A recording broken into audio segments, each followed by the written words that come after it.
I welcome all the speakers and each one of you to the Play Story session of Festival of Places 2020, jointly hosted by Indira Gandhi National Center for the Arts, New Delhi and CATS. The festival is an initiative of CATS, a not-for-profit organization working in the area of heritage conservation, management and advocacy since 2001. We have been working with a vision to highlight local heritage assets, empower local communities, and make heritage conservation participatory and sustainable. An effort such as ours requires technical and financial assistance as well as patronage. You can support and participate in our multiple initiatives and programs by volunteering your skills and contributing financially. Do visit our website www.indiaheritagehub.org or write to us at info@catsindia.org for more details. We at CATS feel very strongly about the dismal state of public spaces in our cities and firmly believe change in the way we think, talk, and use public spaces can only begin at the grassroots by creatively engaging people with places and empowering them to make a difference to the places and spaces around. The Festival of Places is an idea born out of the spirit of volunteerism to come together, collaborate, co-create, and celebrate places that nurture health, happiness, and foster community living. The festival aims to bring people, places, and memories and their interrelationships at the forefront of public discussion. It envisions to investigate places, the people who inhabit them, the collective and individual memories that are integral to places, and present them in a new way to leverage discussions on the future of public spaces. The festival provides an opportunity to people for sharing their personal narratives. Moreover, the festival aims to help discover the much overlooked human dimension of places. The main highlight of the festival this year is Play Stories, a series of online storytelling sessions that help understand the hidden dimensions, multiple interpretations, and varied memories associated with places, highlighting their distinct characteristics as well as unraveling the bond that people have with them, a connection that lives through their experiences. The storytelling sessions by professionals, scholars, and students from diverse fields focused on public spaces have been planned around the theme of exploring memory in places. In our last Play Story session, we explored the Vishwanath Gully in Varanasi. The play storyteller narrated the activities taking place in the gully and shared her experience and that of her friends. The place expert delved deeper into the historicity and explored the spiritual underpinnings of the city. The place resident shared his personal experiences and memories, as well as highlighted the issues that impact visitor experience of the place. Today, we will be exploring yet another bazaar, this time in Delhi, bustling with commerce and explore how the place has grown and transformed over the years. What makes Lajpat Nagar a popular shopping destination, despite the mall culture rooting itself in people's imagination and luring shoppers with offers and a special experience, makes for an interesting story. The title of today's play story is Lajpat Nagar Market. The play story tellers for the session, Mr. Prerit Bansal, will be taking us into Lajpat Nagar, the famous market of Delhi, and place experts Professor Sanjay Mehra and Mr. Sameer Sheikh will take a deeper look into the bustling bazaar and explore memories associated with the place, as well as the connections that people from all walks of life have with the place. Our play storyteller Prerit Bansal is pursuing architecture from Sushant School of Art and Architecture and is currently in the 4th semester. His primary interests, other than academics, are playing different instruments like guitar, keyboard, drums, and singing. He has his own band named Meteorite, in which he is a lead guitarist and backing vocalist. He likes to gain as much knowledge as possible and has changing interests in order to know more and more. Our place expert, Mr. Sanjay Mehra, has over 34 years of experience in architecture. Postgraduate from the Technical University of Nova Scotia, Canada, and graduate of IIT Kharagpur, Professor Sanjay has both teaching and professional experience. He has worked as principal at A+E Design for 13 years before joining teaching. He has research interest in typology and has done research on residential type and their cultural manifestation. He was associate editor for one of the issues of the International Journal of Environmental, Cultural, Economic, and Social Sustainability in 2013 and also 2014, and has reviewed papers for the same journal in 2018, 19, and 20. He was also a guest editor for one of the issues of Indian Tollways, dealing in transport and regional development.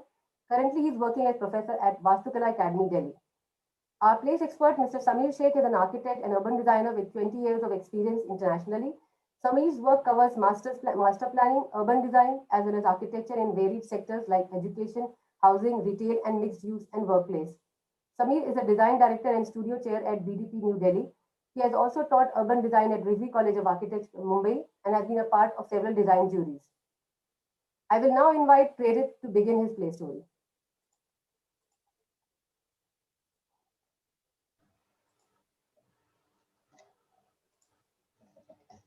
Yeah, so if I talk about Lajpat Nagar, first of all, I got this assignment in our history project.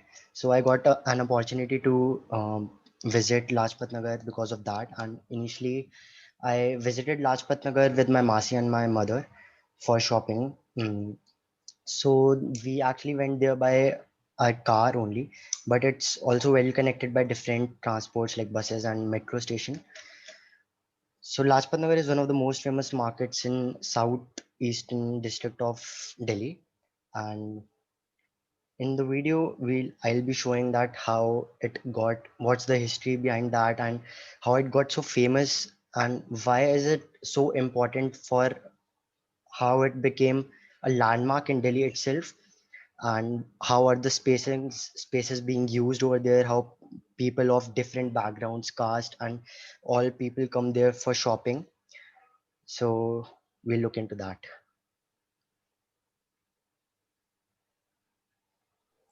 Thanks, Ferit. I will now share the video.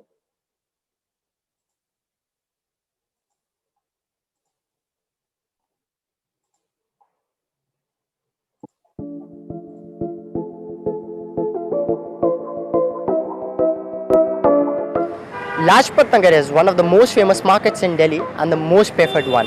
It's a one-stop market where you can buy anything from handkerchief to beautiful casual outfits to glamorous wedding outfits to furniture to jewelry and every other thing. So the price range starts from rupees 50, even less than that, to many thousands. It has a lot of other food stalls and fast food outlets like McDonald's, KFCs, etc. to feed your forced hunger. If I talk about why I chose Lajpat Nagar as my destination, so recently I got to know that there is a wedding in my family. So it reminded me of few years back during my sister's wedding. Me, my mother, and my Masi came here for shopping.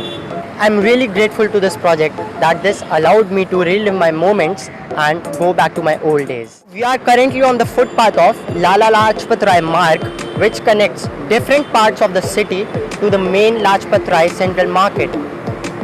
So if we see over here, we are in front of the Lajpat Nagar subway, which allows pedestrians moving on the other side of the road to cross the road through the subway. On the other side of the road, there are a lot of boutiques we can see and a lot of offices also we can see over there. Lajpat Nagar is well connected by DTC buses. So now we are in front of Lajpat Nagar bus stop. Also, we can see a man who is waiting for the bus to sell his chips for the people who are traveling in the buses.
now we just parked our car after taking a left turn from Lala Lajpat Rai Marg.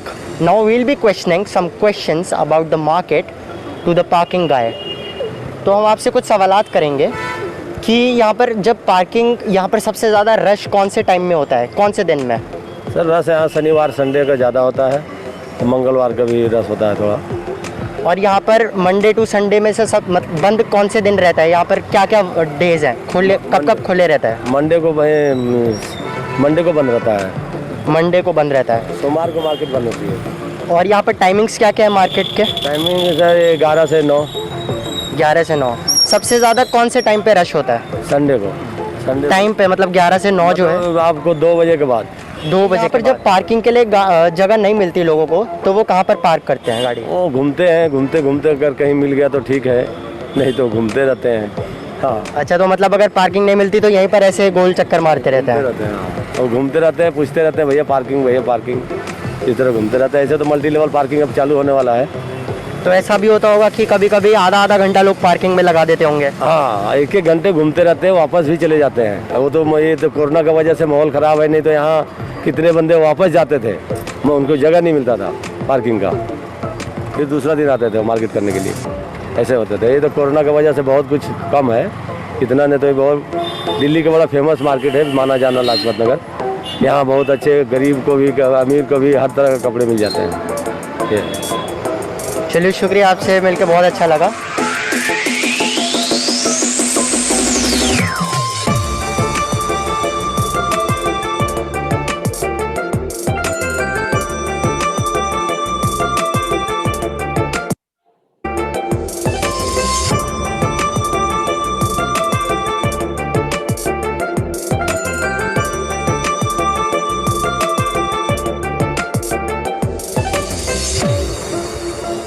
Now we are on the service road where we parked our cars, and on either side of the road we can see a lot of built structures which are very famous shopping outlets like Allen Solly, Flying Machine, United Colors of Benetton's, etc. Also on the road itself, here we can see people selling coconut water, diyas, tikkis, etc. If I talk about the build structure of these buildings, these are load bearing structures and there are no side setbacks.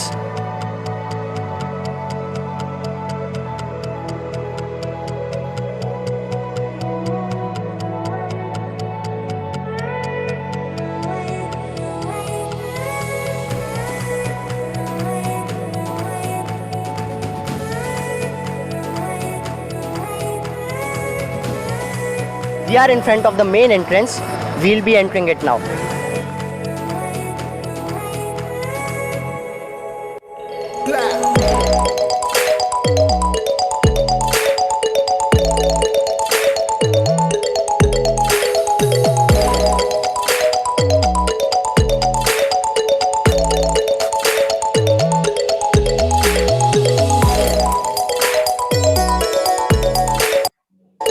Time से काम कर रहे हैं?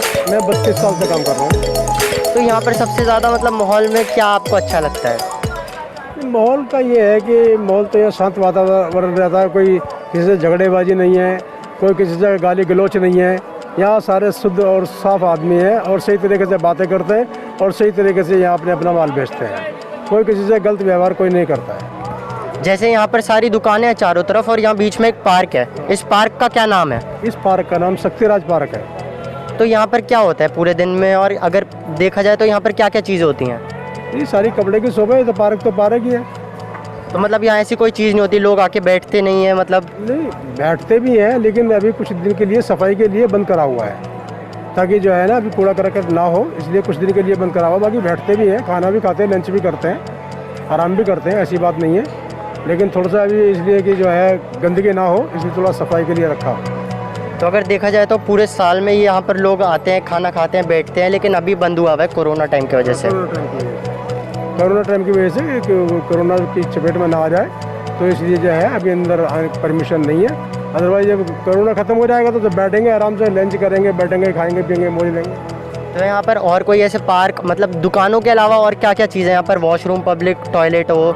Washroom है, यहाँ 3 washroom है। Washroom है, इधर भी है, चारों तरफ वॉशरूम है, कोई दिक्कत नहीं है वॉशरूम करने की भी। चलिए, आपसे मिलकर बहुत अच्छा लगा, धन्यवाद।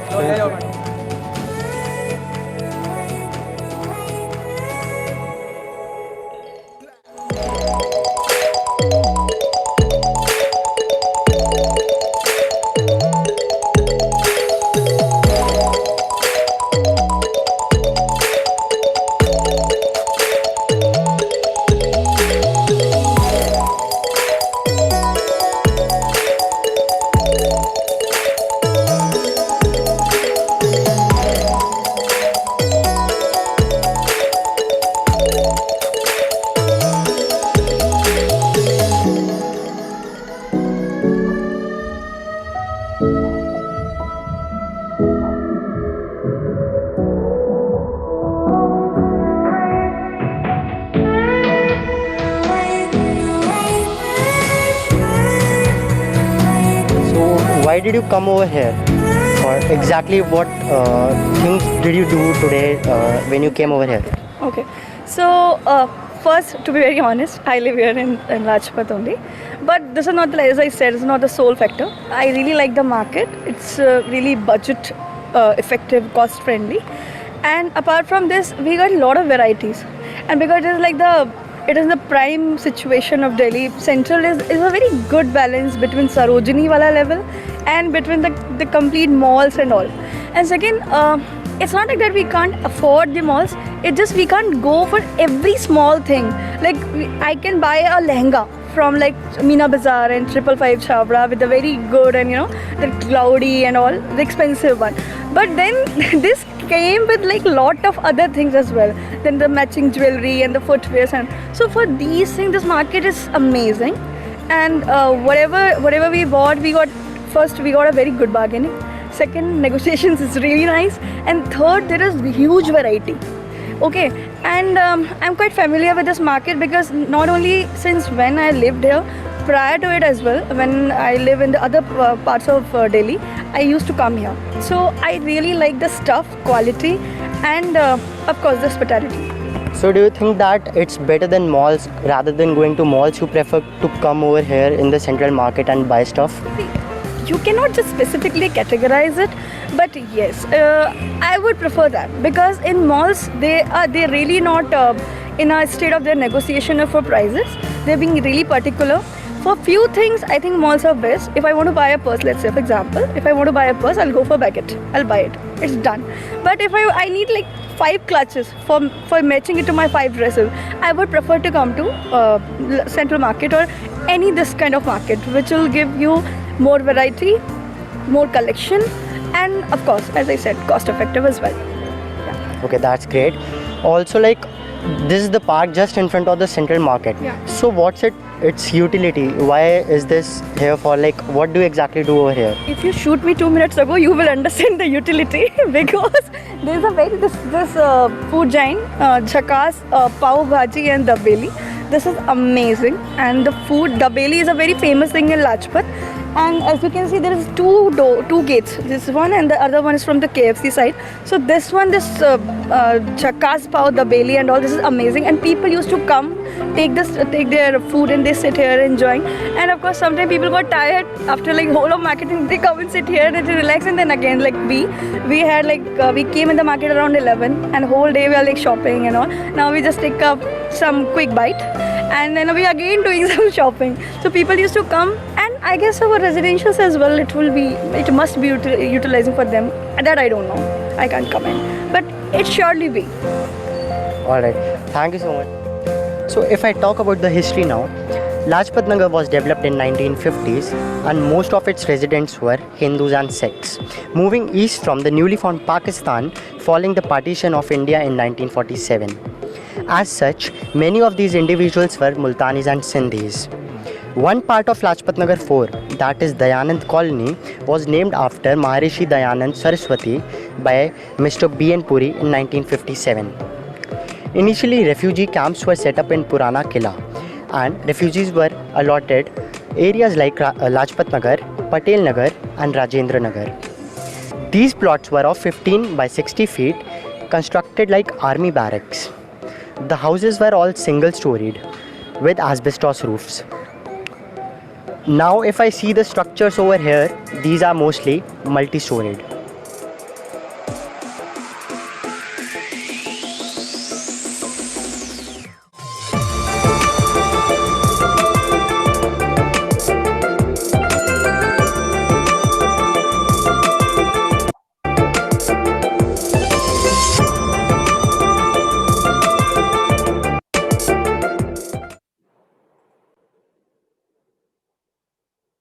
Thank you, Prerit, for his very well made and very interestingly captured the essence of the place. I'm sure people who have not visited Lajpat Nagar would have got a very nice temptation to visit it next time when they are in Delhi.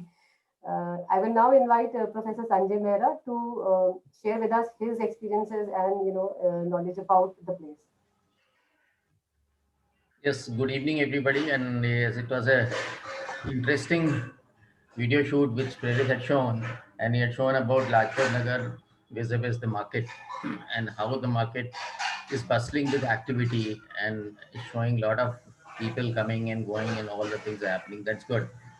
Now that brings me to the first point, like when you're going to the, I mean, looking at Lajpat Nagar as a market. First, I mean, let us understand that okay, how this place had evolved over a period of time. You told that at the end about the history of Lajpat Nagar, where I mean, it was about the settlers who were the migrants from the from Pakistan, and when there was a partition, and they were given a place to settle down, and these were the refugee colonies in a way. Now, understanding the mindset of the people when they're coming and settling at that point in time, the kind of activities and the kind of spaces that were provided, like when especially you're talking about marketplace, if we are looking at it, so they could have been very marginal to an extent that okay, they were not. I mean, they were designed to or to cater to the people who are in the vicinity or maybe in the area which are just supporting the vicinity. If you look at the entire setup of Lajpat Nagar as you showed in the map, so what you will find that the neighboring colonies around Lajpat Nagar are also self-developed. Like when you have defense colony on one side and other side is all government colonies, so they also had their established market standards and marketplaces. Now here there is a colony which is started with some setup where people were living and they had a market to cater to their local needs, which I understand. Now over a period of time, what happened that the place somehow, I mean, it started maybe because of its location, because it is right on the main spine, which is the ring road. So the space started consolidating and transforming itself. So it started showing more activities as it seems, and maybe the accessibility was more. So there was a scope for having a more or rather enhanced development in the area, which was supposed to be a local marketplace. Now, I mean, looking at it from that point of view, like even I'm living there also at the same time. So if you ask me, I'll say two things. Like you'll say that okay, Lajpat Nagar is a good, I mean, it's a big place or it's a place with a lot of activities. Now, there are two ways to look at the market. Like you say that, okay, how is this market? You'll say that, okay, it is bustling with activities. Good. Now, but how much is too much? I mean, sometimes I try to understand that when you start going to places, then you have to somewhere draw a line, say, okay, this is too much for a place. I mean, the place cannot hold beyond this. So having activity is a good thing, but having too much of activity also becomes not a good thing. So, I mean, what I feel is that this place is actually coming to that brink where one has to understand that okay, how much should you put in a container before it starts overflowing, and this is what is happening in the place where the space starts overflowing. So when it starts overflowing, then it starts impacting the surrounding. Now, you may say that okay, it is a good way of understanding a surrounding because the surrounding also, because of its own socio-economic and physical impact, you will find that the surrounding also gets impacted. In this case, it is like contagious formation where if I am commerce, and you are a house next door, so you would also, by virtue of me being commerce next to you, you would also tend to start understanding commerce differently, and you would also become commerce. So slowly and slowly you will find that the things start spreading, where I mean started from a point with a different angle, and started looking, you start seeing things differently.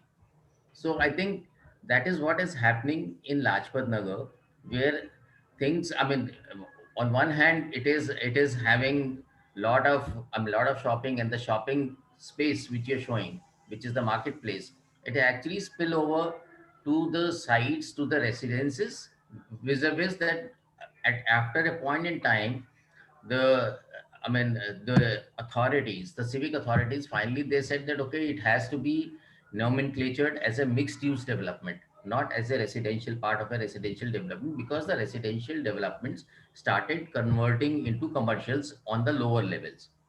This anyway, this is one part. I mean, it really does not affect what we're discussing in making a place. Now when you are looking at it as making a place, now this particular space which we are talking about as Lajpat Nagar, what I feel, that there are two three things that makes, I mean, space a place. Like one is the activity to which it is, I mean, it has a lot of it, and it has lot of on street activity which you have showed.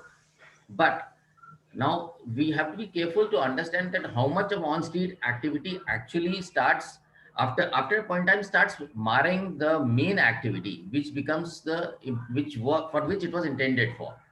Because this is supposed to be a support. I mean, if you are talking about informal sector is actually, I mean, in Lajpat Nagar market, it is thoroughly proliferating, or it is infiltrated into all the places, vertically, horizontally rather, not vertically.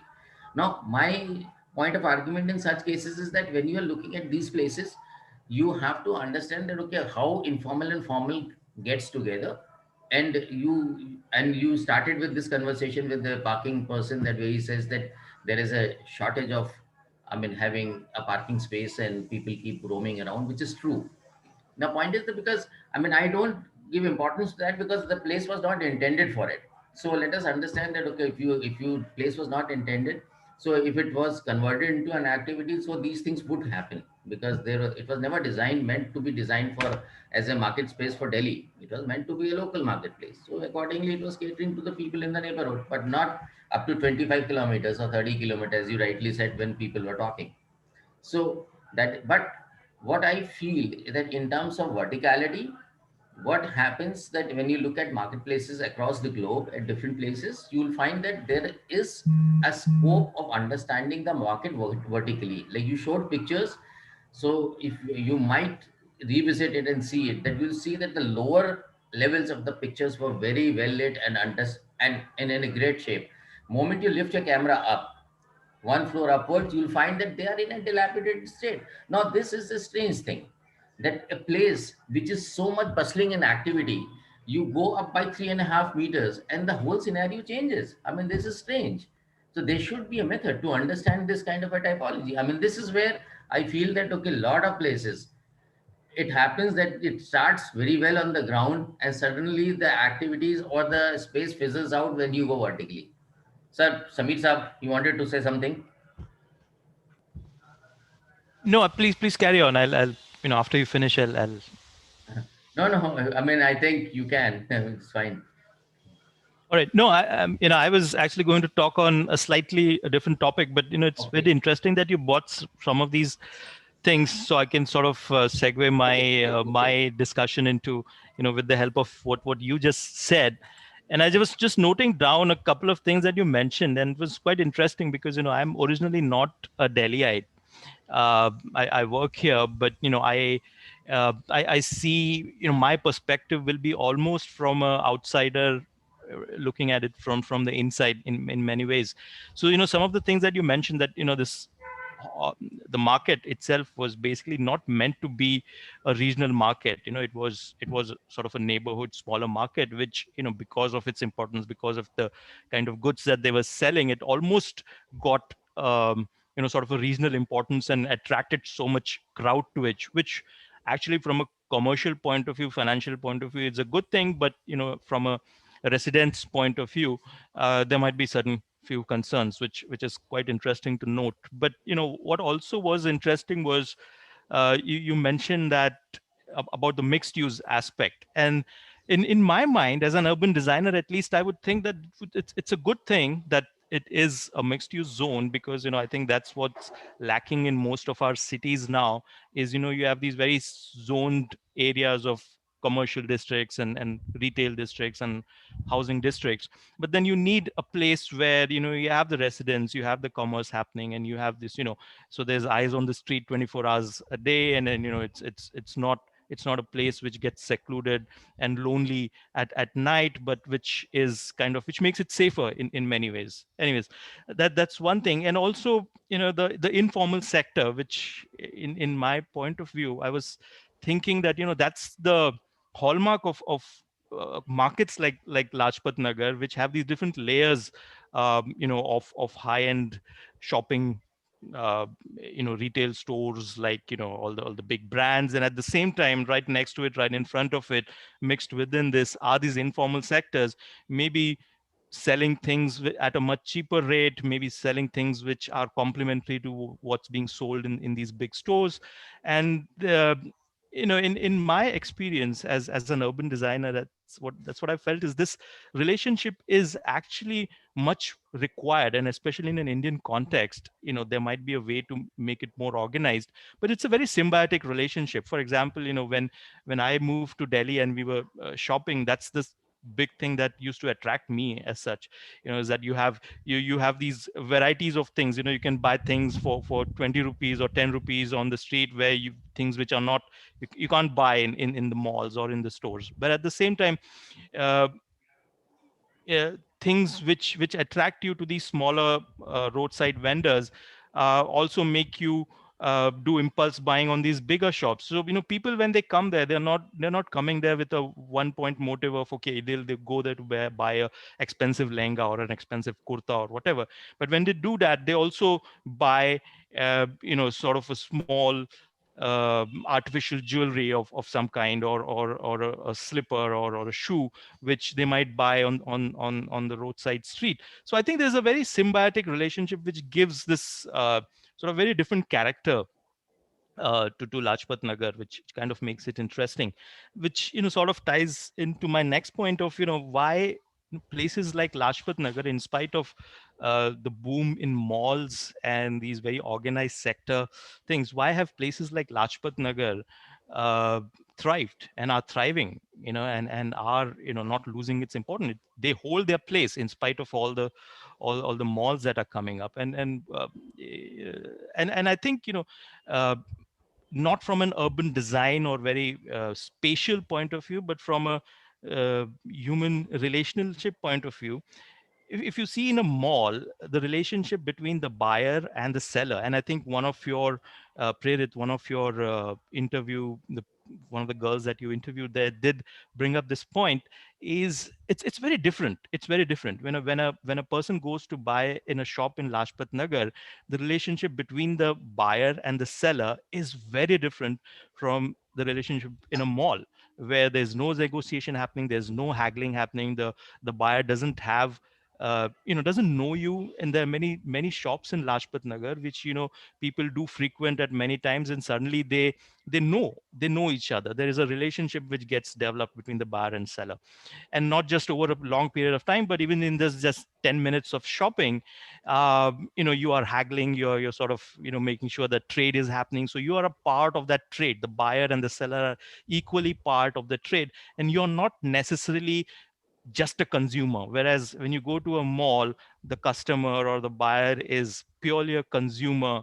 He's just you know there's no trade, there's no much more sense of trade happening in a mall. And it's that sense of trade is much more in a market like Lajpat Nagar, which sort of makes it more vibrant at times.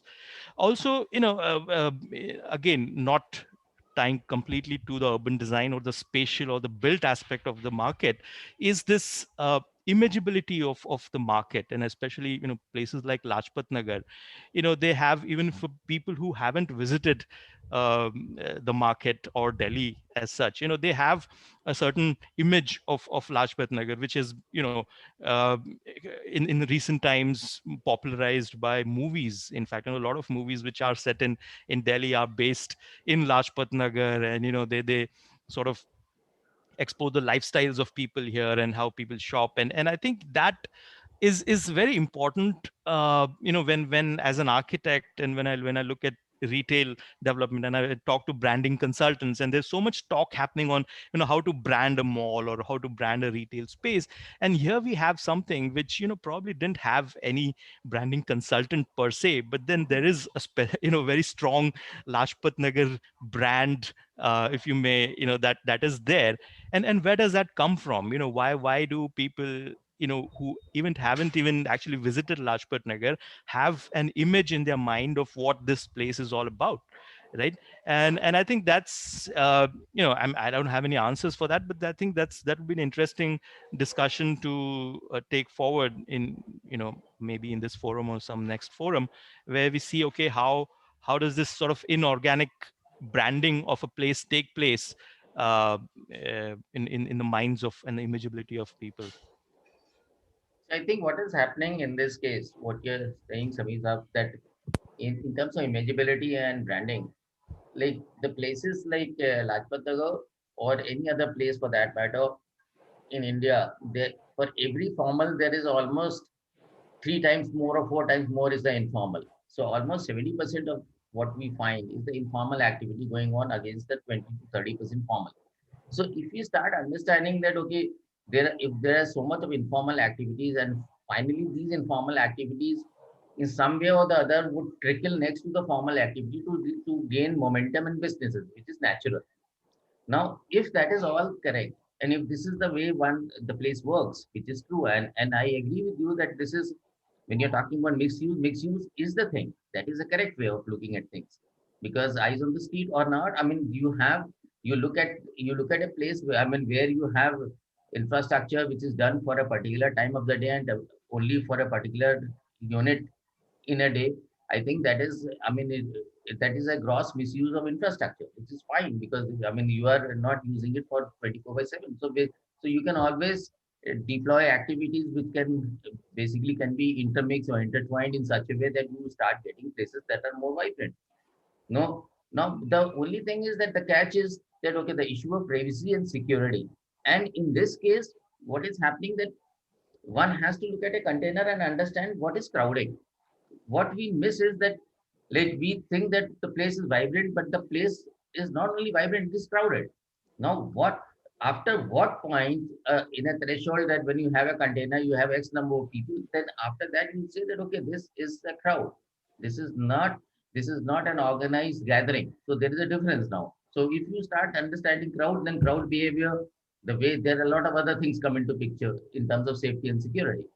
So now one may say that, okay, these things are part and parcel of these kind of an urban setup, that you need to, when crowd will happen, then things would happen. Some things would go wrong. No, that's true.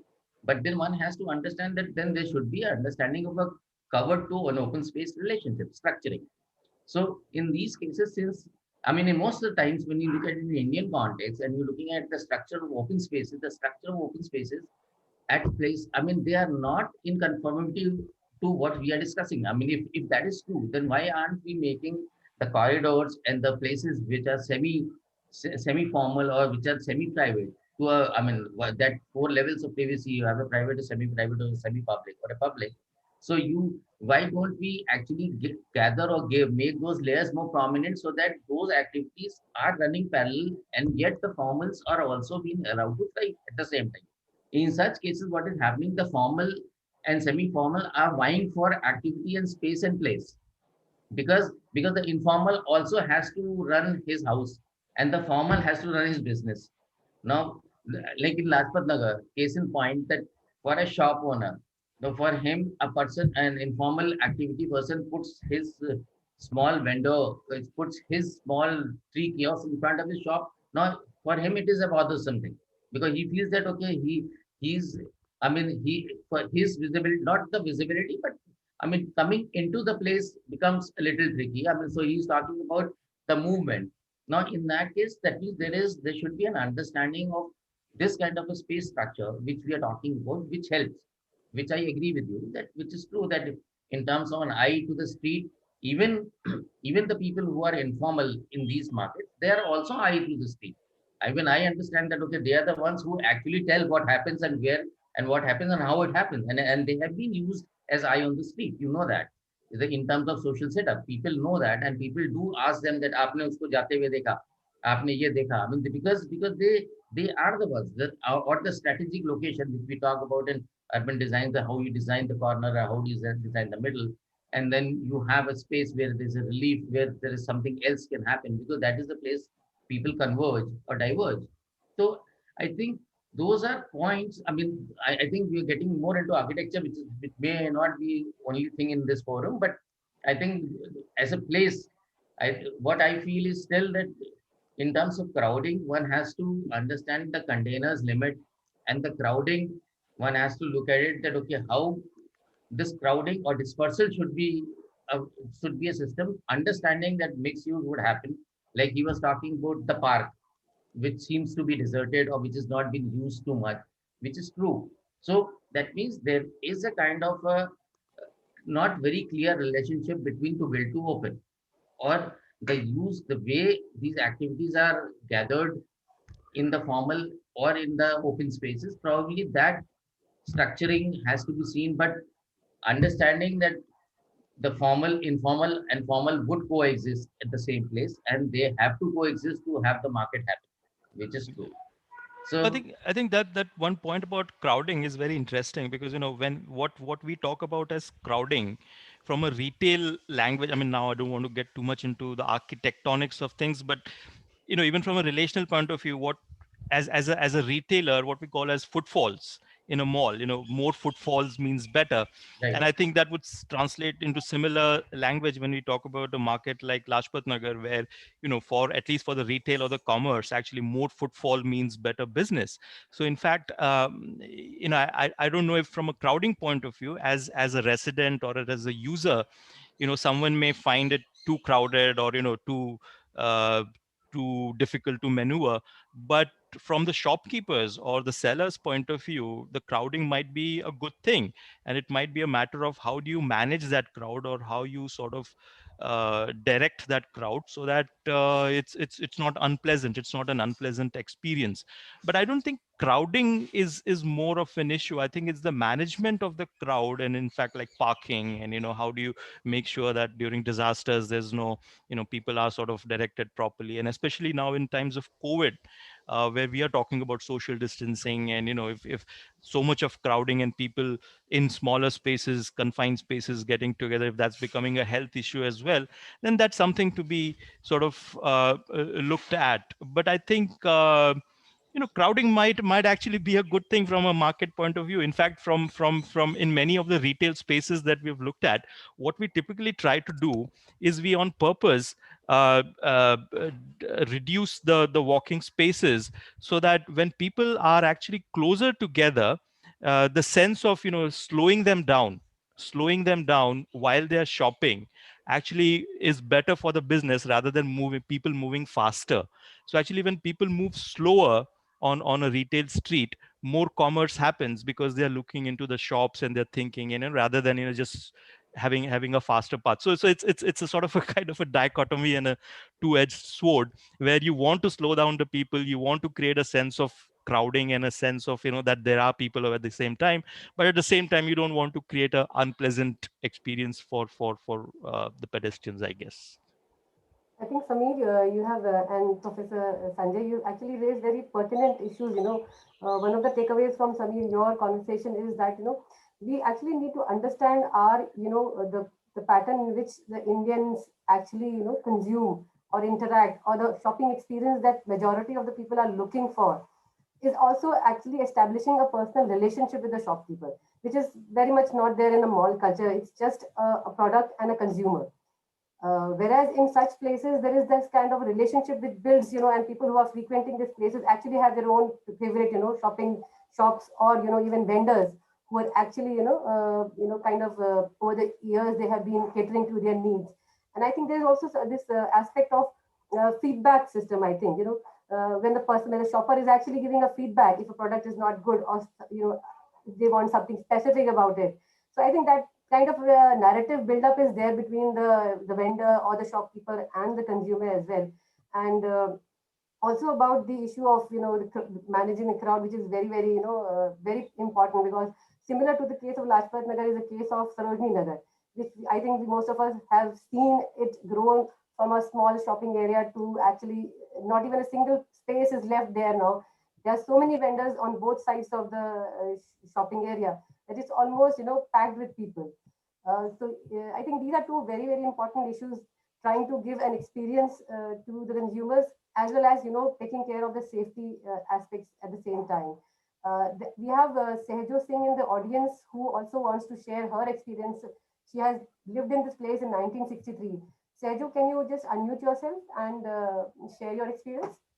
Yeah, so I was a child of 1 year old when my family moved from Paharganj to Lajpat Nagar 3 in F block. And the market was a very small place, of course, but it was also a place where everybody knew everybody. And I want to recount one instance where I drove on my little cycle to buy a medicine for my sister who was feverish, and I couldn't find the medicine there. I left my cycle in the market next to the chemist shop, and I went to another place to buy to Defense Colony or somewhere. And I remembered that my cycle was there after 3 days and was definitely there. The shopkeeper had been looking after it. Yeah. So it was a very small market, but at that time, Lajpat Nagar was much bigger. There's this temple. There were the schools, the government schools. The government school of Lajpat Nagar was very, very well known for its high quality. There were the MCD schools. Then there were lots of parks. There were lots of trees. I remember half of my childhood I would have spent on top of trees. And there were lots of community activities. Holi and Diwali, it was just something we look forward to. And the most important thing, I think, which has now probably stopped, is the Janmashtami, where all the children of Lajpat Nagar used to spend hours digging. I don't know where this format came from, the paradigm that there has to be a small river stream, you have to make a prison. It has nothing to do with religion. It's the rights of childhood, which get passed from generation to generation. And I think probably that's been lost to internet, just like many other things, the Bandarwala, the Bhaluwala, etc. So Lajpat Nagar was all of that. And yes, it was a colony of people who had mainly been refugees. So a very interesting mix of mainly Sindhis, Punjabis, and Sindhis controlled all the grocery trade around Lajpat Nagar. And then came 1984. I lived through 1984 in Lajpat Nagar, and we had patrolling. We had all the Sikh families moving into my house, although my father also had the surname Singh, as I am Sehjo Singh. And yet, I don't know how this happened, that fortunately our small colony remained fine. But that was really a watershed moment. And a lot of things, and a lot of geography and a lot of things changed after that. And also I'd like to, for the market, there's one unrelated fact here. The growth that we have seen, which is like exponential now, actually happened after the Afghan refugees came. And the kind of things that they actually brought the name, made the Lajpat Nagar market become what it is today, which is more famous to people outside its small limit. It became more than a neighborhood market only after the advent of the Afghans, who brought these amazing exotic stuff, which all women made a beeline to. Thank you. But if there are any specific questions, if I can recall, I'd be happy to answer. Thank you so much. It's very interesting, actually to talk to someone who's actually lived in that place and, seen that place. So Sehjo, for how many years were you living in Lajpat Nagar? So I was a child of 1 year, so 64 to what, till 90s? Yeah, till late 80s, early 90s, I was there. Yeah. Okay, okay.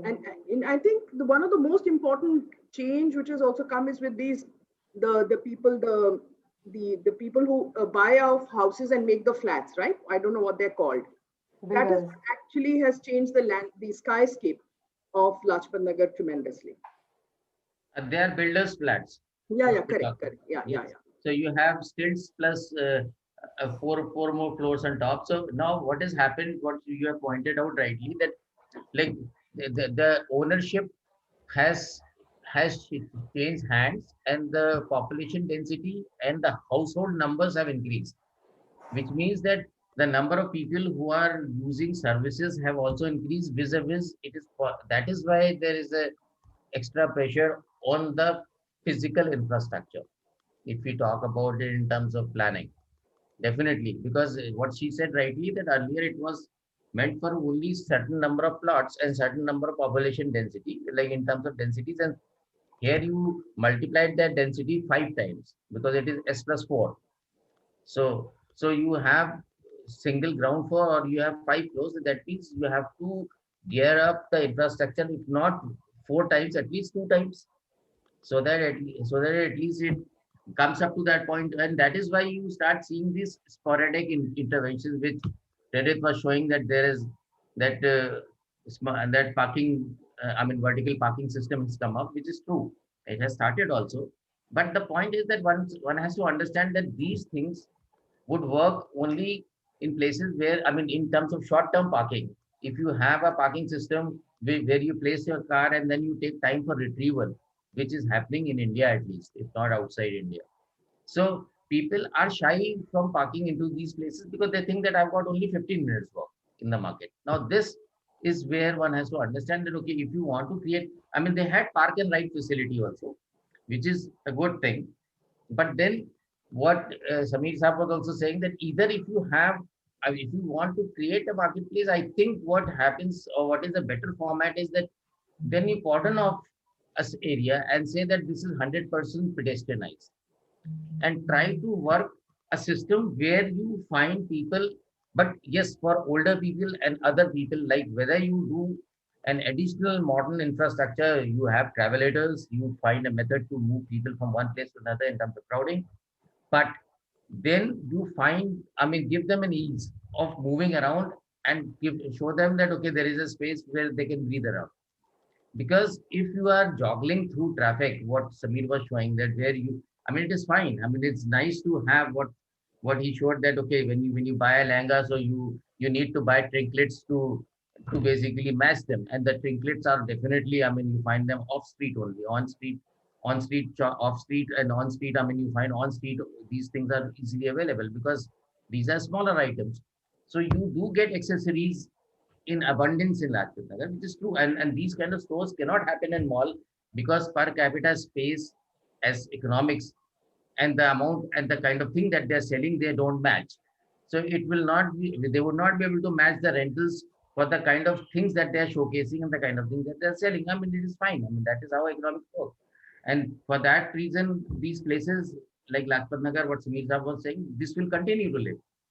But the understanding should be that, okay, if they continue to live, then how to make them better, so that they can easily, they would live, and they would, without our interventions. There have been so many plans that have been charted out. I'm sure that you, both of you, are also in some way or the other. You attached to SPA and urban designs also. So there were proposals, and there are always proposals slated for this kind of a market, not only as studies, but also people are interested to find a method of dealing with these places in a better way. But point is that without even proposals, the market continues to thrive. What Yeah. you were saying just now, that yes, the market would continue to live without our interventions as an architect.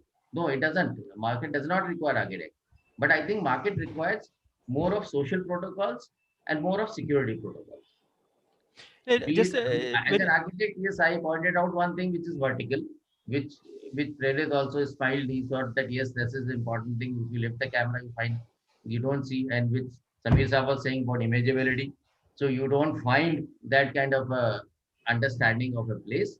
But yes, in terms of memories, what she was saying, which is important, and I feel that yes, that is a good way to understand a place. That the place, if you relate the past with the present, if you have some kind of a timeline and you understand, then probably the places live longer and you have better things to understand. Like she is talking about some chatwala or playgrounds and where people are going and they're, I mean, and then Janmashtami being celebrated. Now these are events. If we would have continued the events and traditions, and I think that is an important way to understand a place. जो आपका the theme of your this thing, actually these events only link the past with the present, and the events, if these events somewhere if they break down, and if the chain is broken down, obviously if you don't, if the present generation or the pallbearers, who are the pallbearers, the ones right now who are there in the same generation, who children are moving around, if they don't tell their kids that okay, these are the things you should carry forward, then who would tell? Obviously these things died out. So after that, like she is saying about Janmashtami, I have seen that yes, they used to, I mean, the kids used to make small jhaki in front of their parks, and they were, I mean, it was an event, it was an occasion. But yes, slowly and slowly, maybe because of economic pressures, maybe because of parking, maybe because of other things, you don't find these kind of spaces because of the security issues. So by naturally they start dying out. So we are, and we are helpless, we are not able to basically revive them. So either people should be more conscious about all these things, or that yes, these social spaces or these social traditions and events are important to make a place, which people, because mall does not have that. Like mall, if I understand a mall is a container which has a limited access and limited entries and exits. So you can control a container by saying that abhi what happened when during this place during this COVID times in mall, you could tell people, no, you would not be allowed to enter because 15 people have entered or 22 have entered. Now this is a crowd. This is what I was saying. In Lajpat Nagar, you will not be able to tell. This is what is happening. So people are coming.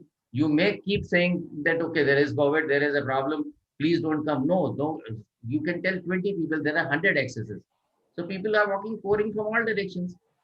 So it is social responsibility. I mean, in a container, it is easy. Now, this is an open container. Open container planning and understanding, you have to have some kind of a social responsibility or find a design method which allows you to do these kind of things.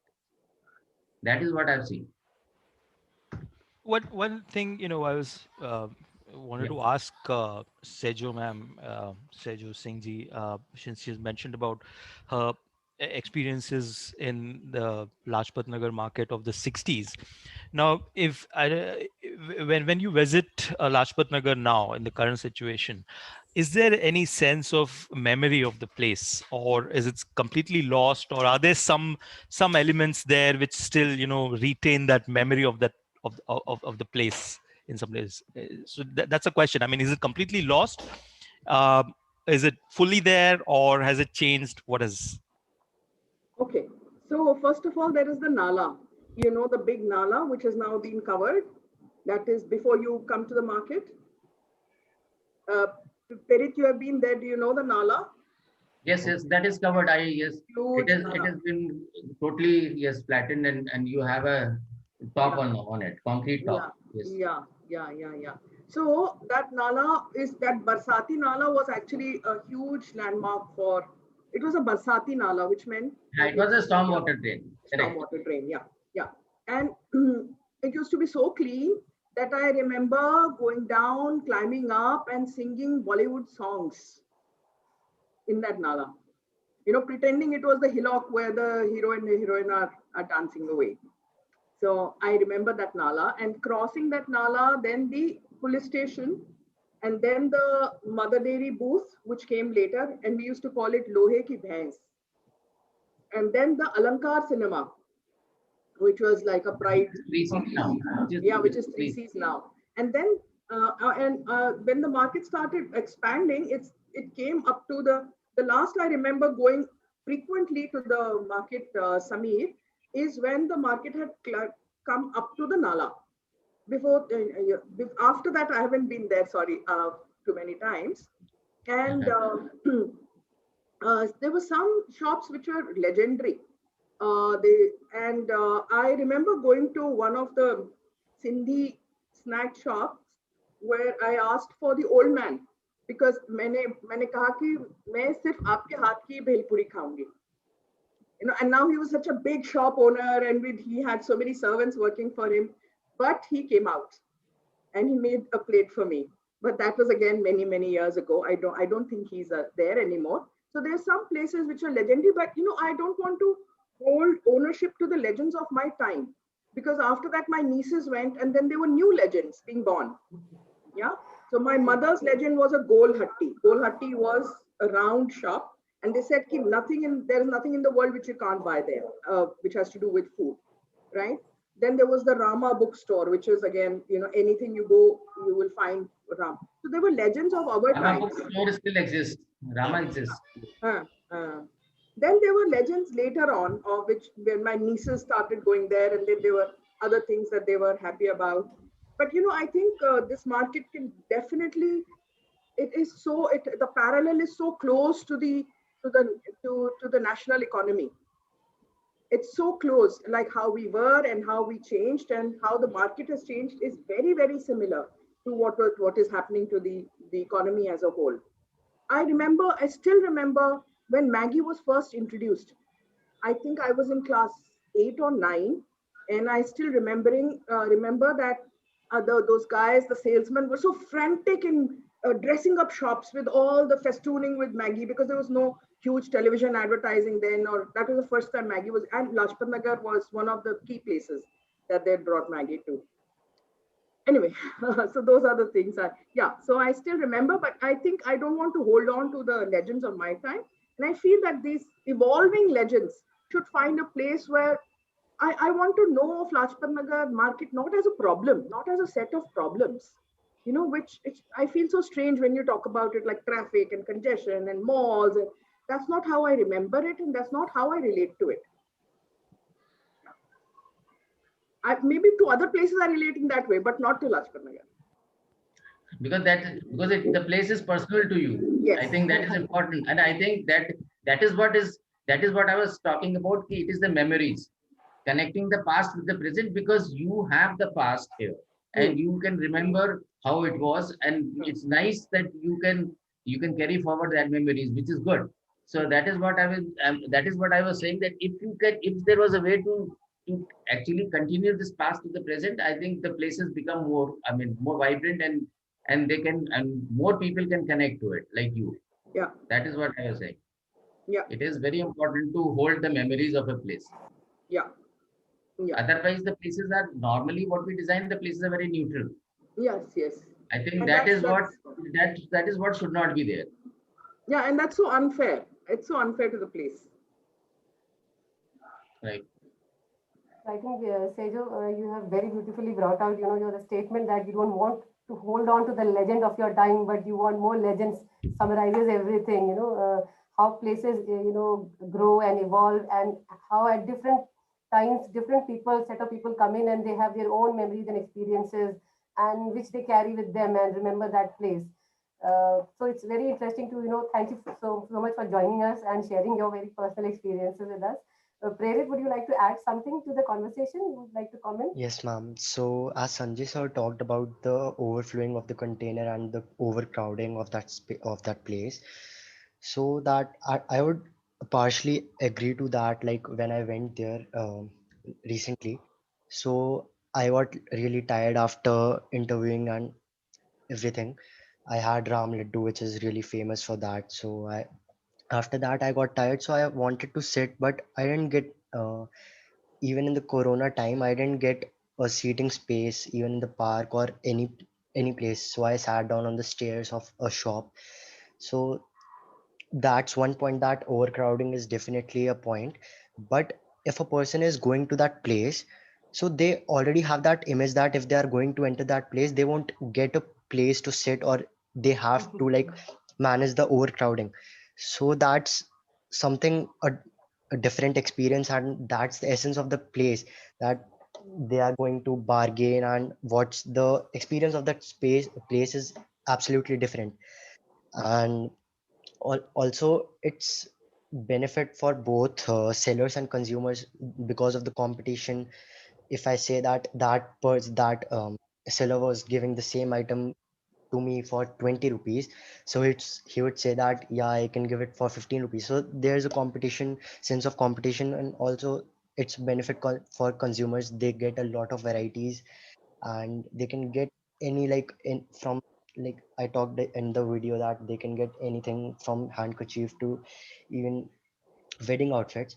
So also I like there's a market, then this road comes, and beyond that there is residences of Afghan refugees. And as Sejo ma'am also talked about Afghan refugees, they came after 1979 and they settled over there, and they got an opportunity to settle and expand their businesses, and um, to earn, and they could settle basically. I think there is one more thing which I would like to add. Like there is a difference between living in a market and going to a market. What he's saying. So if you are living in a market, you will have a different experience. If you are going to a market, you go and carry that experience back home and you fantasize about it. But if you're living in a market, you have to look at a lot of other things besides what the market is doing, because your life is 24 by 7 and the market runs for maybe 8 to 10 hours. In that there are 16 more hours in your life where you want to spend there. So there is a big difference in that when you start understanding these spaces, number one.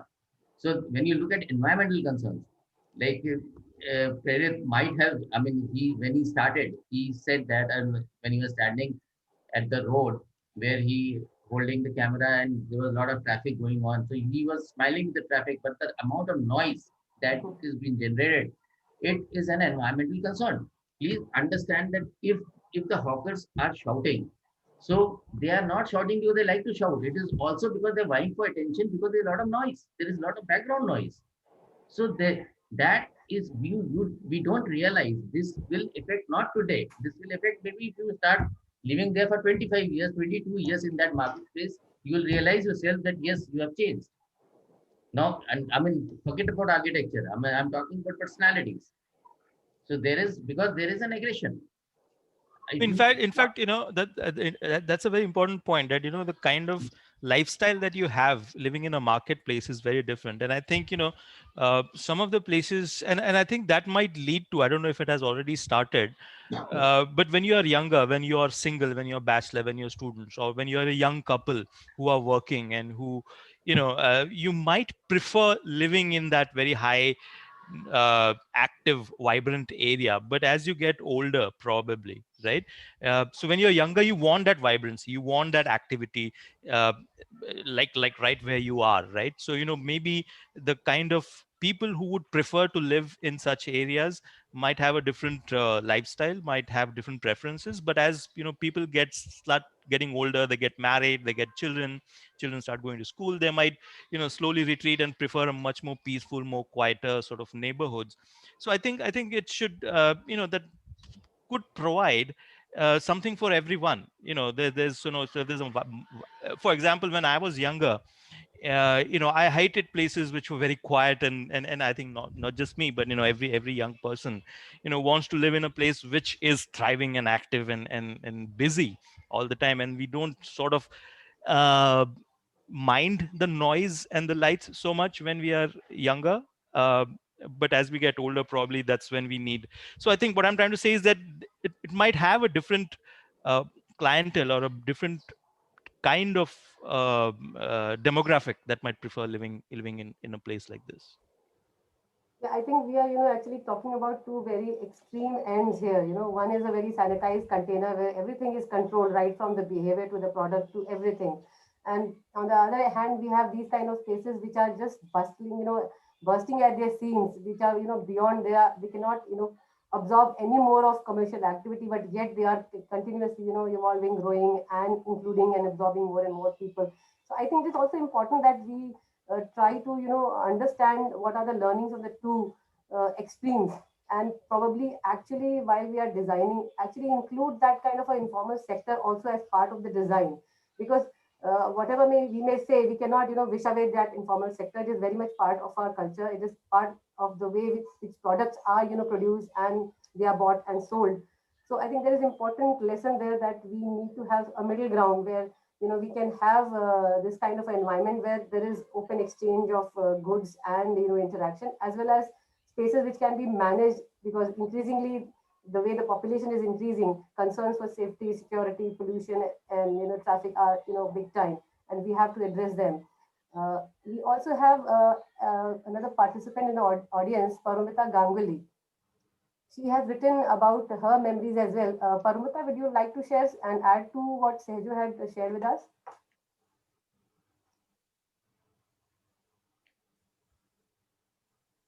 Sure, Urvashi. Hello, everyone. It's very early in the morning for me, and I'm host. But yes, I lived through Lajpat Nagar era from probably from 79 all the way to 2002. I grew up there.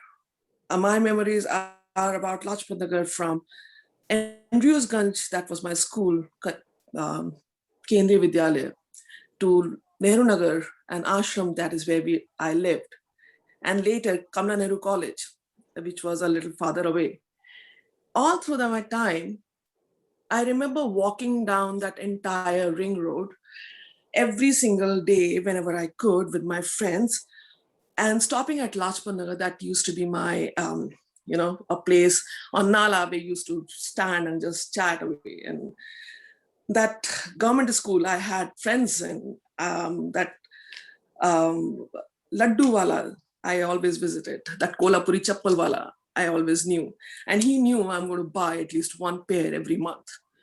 And Ganne Ka Ras Wala, Lal Sai Market, which was right next to it. All that, and I have seen its evolution from what it was to what it is today when I visited in 2021, and I really do not like it.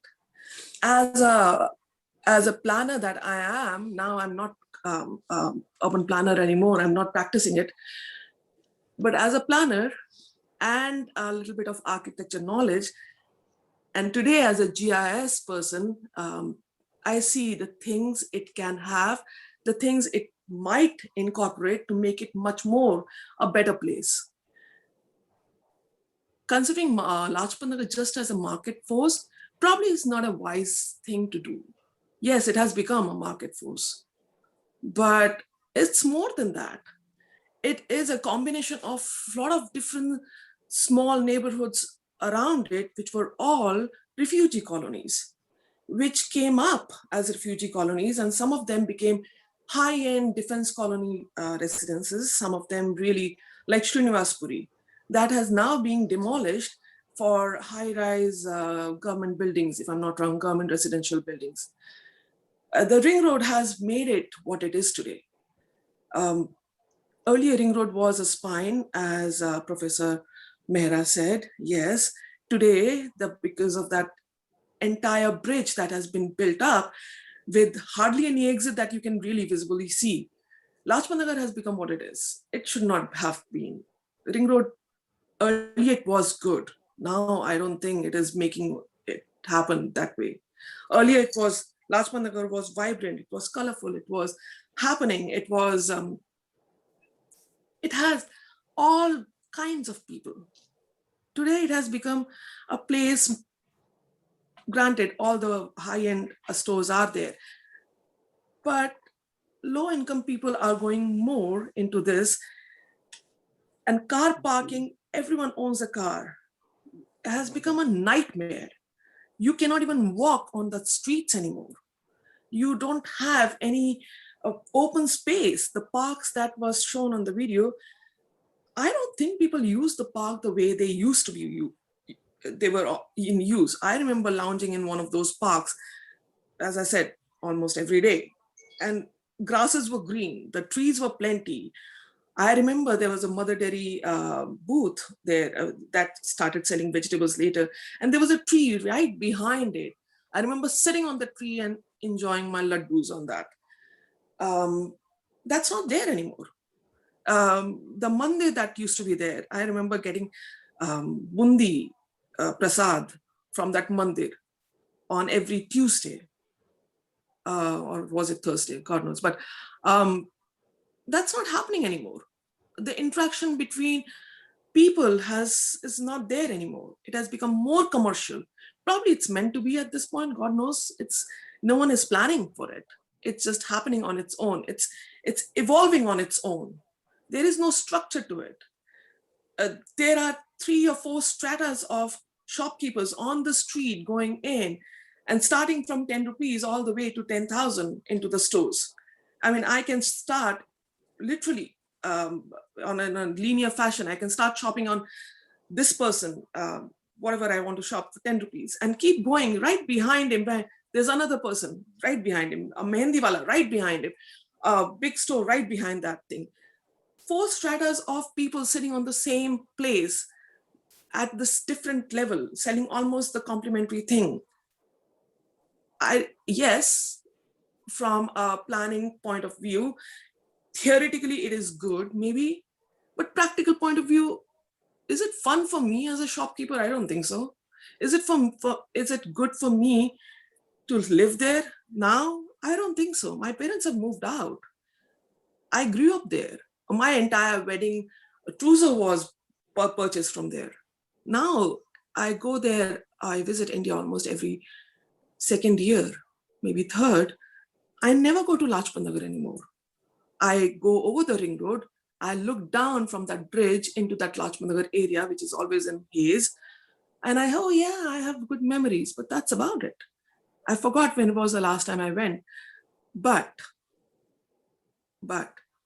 I do remember that anytime I need my chunni dyed to match my kurta, I end up in Lajpat Nagar, no matter what it is. Even if I don't go personally, I send somebody with the kurta in his hand, hey, get it matched. I know Lajpat Nagar will be one place that it will get matched no matter what.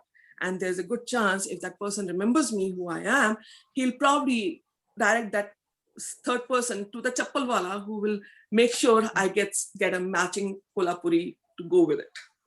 So personal relationship with the old shopkeepers have stayed. The new shopkeepers who have come along in an unorganized manner. Obviously, I don't have a relationship. Somebody else, maybe the next generation people have created a relationship with them. But people who have lived there, been there, moved out, we do not go there anymore. For us to go back, there are many things that needs to change there. I recently visited Lal Killa area, right in front of Red Fort. The entire area has become pedestrian traffic. All the parking has come out. I think the similar thing should be done to Lajpat Nagar area. Why don't we? We have SPA in Delhi. All the architects in the world can put their brains together. I'm sorry, and make Lajpat Nagar a habitable place. And yes, as Mr. Sheikh said, this place is meant for young people. But believe me, Mr. Sheikh, there are so many old couples who are still living there. There are so many established families who No, that's what I was saying. For every 20%, 10%, which we are talking about commerce, there are 80% more people who are behind that commerce. So they are somewhere or the other they're getting affected. So they're two different things. That's what I ended up when I said that there is one thing is going to the market and another thing is living in the market. So now what is happening that those people are living in the market, like what she says rightly, she doesn't go. So she wants to basically retain her good memories. Now she wants to walk down her memory lane and says that, okay, these were the days which were good, because she doesn't believe, she doesn't want to get into the reality that this is what is Lajpat Nagar. And let us face it, which is true. And so it requires something which has to be done on a different platform. I mean, forget leaving. I mean, architecture is just one small bit of it, but like she is talking about 4 layers, which is true, because understanding that yes, market would thrive, economics would continue, but then for every formal there is 70% informal. So you would find those people coming in. And this is what happens when you're talking about a closed container or an open container strategy. Open container strategy, you don't know the ends. So if I don't succeed to pressure, then my neighbor could, he would say that, okay, I'll become commerce. You don't want to become, you don't become. So what happens that this proliferation would continue to happen. So, and people who have, like she's saying that there are people who are original owners have changed hands. Now there are a lot of them have moved out, and these people are only coming here to tender businesses. They may or may not be living here. I mean, a lot of them do live. I understand that is also true, because they are holding their primary businesses here. Those primary businesses were the ones who, for the people who were holding in the beginning, what earlier Sheja ma'am was saying, whether it is to be Sindhi, the dry fruit store and all these people, so those who were part and parcel of the initial settlement and setup of Lajpat Nagar, and that is called Pushpa Market. Pushpa Market is very small. When you're talking about Lajpat Nagar Central Market, there's nothing called Central Market. I mean, it's the entire, that you're talking about half a kilometer or 750 meters of stretch in one direction, and you're talking about two lanes, and now proliferating into another two lanes down. Like, not, I mean, leaving the police line side, but on the other side where Prerit was talking about, which is Afghan colony and all. So that means the tentacles are spreading. Now, whether good or bad, I'm not saying it's whether it is good or bad. We are here to only understand that, okay, these are the situations and how to tackle these situations, if so that it does not happen in other places. I mean, that's all we are basically doing. I mean, there is nothing to basically feel bad about it. I don't think so, that because for all practical purposes, this is how things grow. But as an architect or academician, one has to understand that, okay, there should be a limit to it. That is what I always feel, that after a point in time, one has to say that, okay, this is, let's put a full stop and start looking at something else. I think that's what mostly happens, that we don't really understand the limits and it gets overstretched. So in that, whether we call it is a civic issue, whether we call it's an administrative issue, but ultimately we are talking about the limit or the potential of a place. But I That is think, what I think. Yeah. Sanjay sir, I think this is a very interesting point again, where there's a market force which is changing what Right. Lajpat Nagar is right now, which very few of us have control over. It's sort of it just happens organically. And there's this planning which is done at a city level. Correct. And usually theoretically we say that, the They're planning and integrated. it should be integrated, the Correct. market forces and, Correct. and the planning should be integrated, so that, True. so is that something which is required, for example, now that Lajpat Nagar is no longer a regional, or sorry, sort of a neighborhood Local. market, and True. actually from a market point of view it is becoming a much more regional market and attracting a larger catchment area. Should the planning laws or the bylaws sort of be amended to cater to this, and is part of the problem that. Yes, yes, it should be like what Paramita was saying. That makes sense, because see, if on today's date, if we have all these facilities, we are talking about GIS mapping, we can map and understand a place better, and understand that what kind of proliferation has taken place, and take a logical call. Like, there is no point, because we understand that, okay, these things have happened. You would not be able to retrace it. This we know that, okay, unwinding is impossible. So if unwinding is impossible, then let us find a method. Let us at least know the ground situation, and then understand, like, if even if we have a parking, like she is saying that it is totally congested, true. Now, I mean, for at city level, one may say that, okay, we have made a car parking of 246 cars. Now, what is 246 number to Lajpat Nagar? That calculation somebody has to tell. What is the average footfall? How many people would like to come? Would you want to take a policy decision, like we talked in the beginning, that, okay, let us stop the vehicles? If you stop, then what she rightly said, that there are people who are living there in the market. Now, you cannot stop them from entering into their houses. Now, this is a catch-22 situation, because here there is a person who is commerce, and there's another person who's non-commerce, or who's a residential. So now there is a tussle between the residential and commerce. Commerce says that, okay, I come here for business, I go back. Residential says I stay here. And I say that, okay, for all of you, the blanket statement is that I mean, the whole place will be pedestrianized. Now tell me, how would I reach my house? Now, because everywhere it is not commerce and everywhere it is not residential. That is what is the catch 22 situation in this. Since you are already living there in Lajpat Nagar, a trend that I've seen in some in many cities and especially places like Lajpat Nagar, which are undergoing this transformation, is when the commercial aspect is much more attractive. What people do is, in fact, people who are living there and they sort of rent out the ground floor or the entire building to a commercial facility, because that's what's getting more business, and they move to a more residential area or maybe a different area, and that's because they see some monetary benefit in doing that, so they don't fight the market forces. They say, okay, this is what's getting me more money. By if I convert this into a commercial, I rent it out, lease it out, whatever, and then I can buy a bigger place somewhere in a different part of the city. Now, is this something which is happening as we talk in Lajpat Nagar as well? Because Yes, that'll be now, interesting to see that. see, that is what I was saying, that for every, I mean, we all understand that commerce is best suited close to the walking level, which is the ground floor. And at best, if you can push people, they can go up to the first floor. And here there is a situation where, with the increasing development intensity, you can build around 4 floors. The economics says that 4 floors are viable here. The commerce says that lower 2 floors can are only viable for commerce. So there are 3 more floors left with me.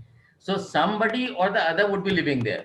Now, point is that this somebody or the other, which you rightly pointed out, it could be a younger generation. I agree. It could be service department. Now, this is a thought that means understand the typology, understand the place, but then within the same intertwining, there are a lot of people with their memories. They would say, I would not like to leave my place because, and I don't want to do commerce.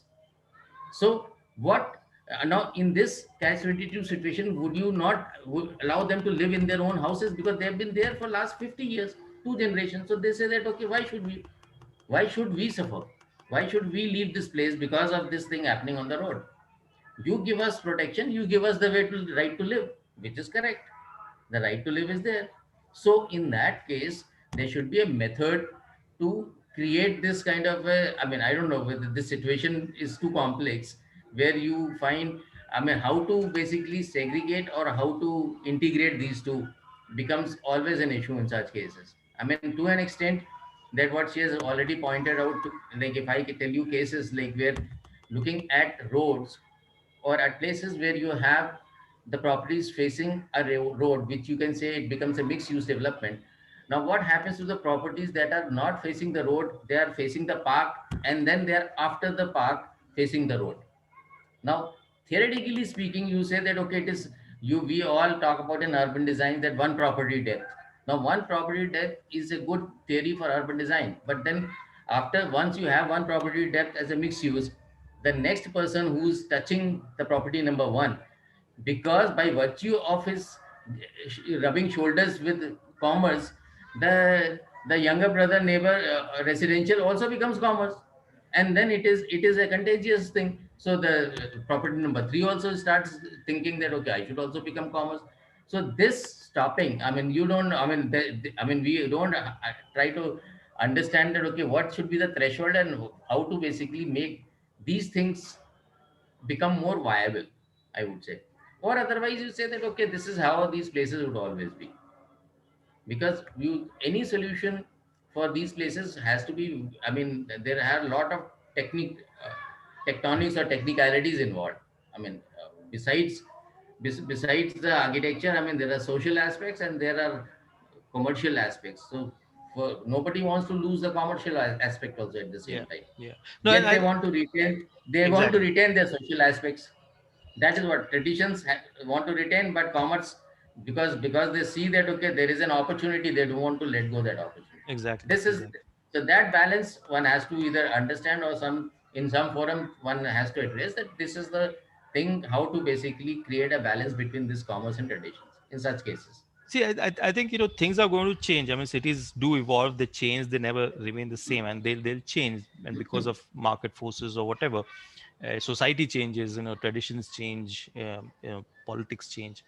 And I think the main point to remember is that things will change, and we have to make sure that we are adapting well to that change and creating new, good, pleasant memories, so that 50 years from now, somebody from this forum should be talking nice things about what happened in 2020 in Lajpat Nagar, and has good memories of Lajpat Nagar from 2020 talking in 2070. And I think that's what we should be aiming for as architects and urban designers or planners, maybe. Right. That's true. I think we have to become more and more inclusive about different, contrasting views and aspirations. Everything has to be, brought together. Paramita, are you there? You wanted to add something? Hi, Urvashi. Yeah. Yes. Professor Mehra was saying something and I lost my track there, but Mr. Sheikh, you just mentioned something that, yes, you're right. Someone, the next generation, should be able to relish the memories the way we are doing. I don't think this generation will, because they will not have anything good to look forward to. They will have crowded streets to look forward to, and I don't think anyone can cherish that. And as any living place goes through evolution, Lajpat Nagar was in a beautiful phase. Now it's at its peak, and I'm pretty sure if it's not controlled now, it probably will die down or become not what it was ever. So yes, we should be thinking about how to manage it better. Professor Mehra started the conversation with, what is enough? When is it too much? I guess it's time. We can easily say Lajpat Nagar is too much now. At this point of time, we need to add more green space. We need to make it more walkable. We need to make sure the structures are well established. Yes, it needs to be mixed use within a certain confines. But after that, it needs to come much more in a much more structured manner. This Lajpat Nagar evolved as a mixed use land use. Let it stay like that. Commerce, business, residences should exist together. But each of those should have their own sectors. Forgetting the terms here, but the street vendors should have the equal place in front of those big stores. I agree with that. But how about remove certain parts of it and move them to some other places? I'm pretty sure this can be done. The parking area that is coming up in, as Bansal's video I saw, somebody was telling, there's a big, huge parking area is coming. I'm not sure how huge it is, whether it'll cater to all the cars that we have, whether 270 is the right number, as Mr. Professor said, Mr. Mehra said, but at one point of time, transport planners should add their brains to it and figure out what is enough. Where should we put a stop? As a resident of Lajpat Nagar area, I know for a fact it can be done. As a planner, I know it can be done. But as a policymaker of that area, I'm not sure whether it can be done, because policy is something that is dictating everything that we do in Lajpat Nagar area, because of its location, because of its population, because of its political scenario, because of its there is an association, I'm pretty sure it still exists, market association, something which governs all the markets or all the shops that are there. There's a union there. There are a lot of things which needs to be taken care of before any kind of planning is done on it. So from outside, if I can help, if anyone wants to pick up a project, I'm willing to help. But I would rather have this Lajpat Nagar leave its mark for the next generation. I cannot guarantee about my kids, but I can guarantee about my next generation, as in my grandkids, to have good, better memories. Thank you. Thank you, Paramita. I think it was a very, very interesting conversation, both from people who have lived there and, professionals like Professor Mehra and Samir. Thank you all for sharing your experiences and learning with us in this session. I will now share the details for the next session.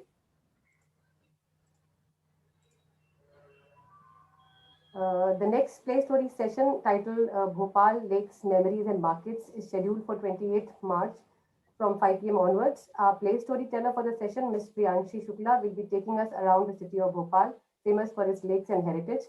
The place expert for the session, Dr. Rashna Khare, will take a deeper look into New Market, one of the famous bazaars in the city, and explore the experiences and memories associated with the public spaces, as well as the connections that people from all walks of life have with the place. So stay tuned for our next upcoming Play Story session. I personally thank each one of you for being here. Thank you, Professor Sanjay. Thank you, Samir. Thank you, Prerit.